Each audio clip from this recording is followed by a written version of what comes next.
your inner sense of yourself, and your connection to your inner wellspring of creativity. Many people have made that error, and the result is never pleasant to behold. Life is at its best when love, money, and creativity are growing in harmony.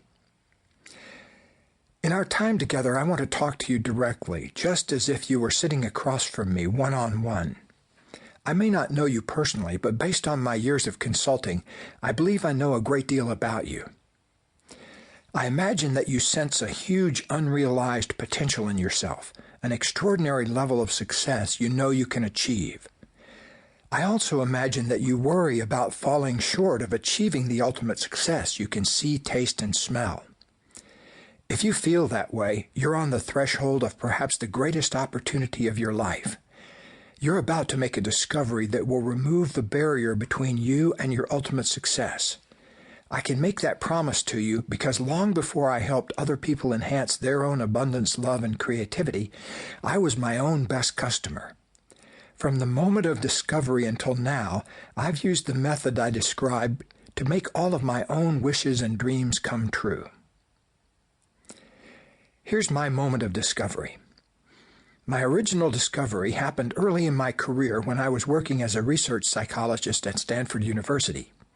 It was a moment I caught the first glimmer of the realization that would change my life so profoundly. Here's what happened.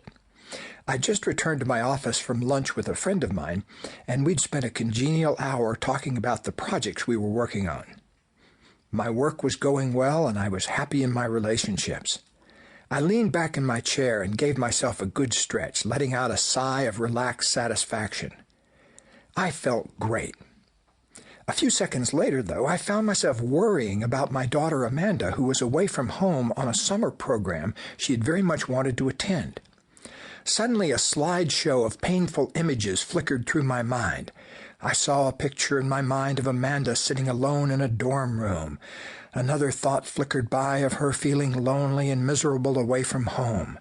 Then I had another image of her being taunted by some other kids. The inner joy disappeared from my body immediately as my mind continued to produce this stream of images.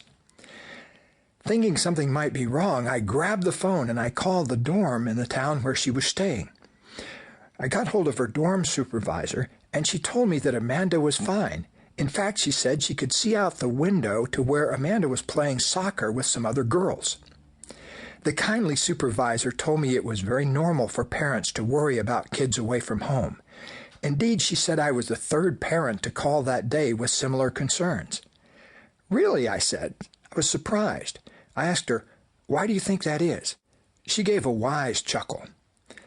She said, "You don't realize how much you miss her, so you think she must be hurting somehow. Plus, you probably had experiences yourself of being lonely away from home, so you think she must be having the same experience." Well, I thanked her and hung up. I felt kind of foolish, but I also knew that something important had just happened. I sat there wondering, how did I go from feeling good in one moment to manufacturing a stream of painful images in the next moment? Suddenly, the light of awareness dawned on me. I had manufactured the stream of painful images because I was feeling good. Some part of me was afraid of enjoying positive energy for any extended period of time. So when I reached my upper limit of how much positive feeling I could handle, I created a series of unpleasant thoughts to deflate me. The thoughts I manufactured were guaranteed to make me return to a state I was more familiar with, not feeling quite so good. Worrying about children away from home is always a handy way to feel bad. But I knew if I hadn't pulled up those particular worry thoughts, I would have used some other train of thought to dampen my mood. I remember almost dancing with excitement as I applied this insight to several different parts of my life, such as relationships and health. Once I saw the pattern, it became obvious how it worked. I would enjoy a period of relationship harmony, then stop the flow of connection by criticizing or starting an argument. The upper limit problem showed up even in my eating habits. I would eat healthy food and get plenty of exercise, feeling great for several days in a row. Then I'd go on a weekend binge of restaurant food, wine, and late nights that would leave me feeling dull and bloated.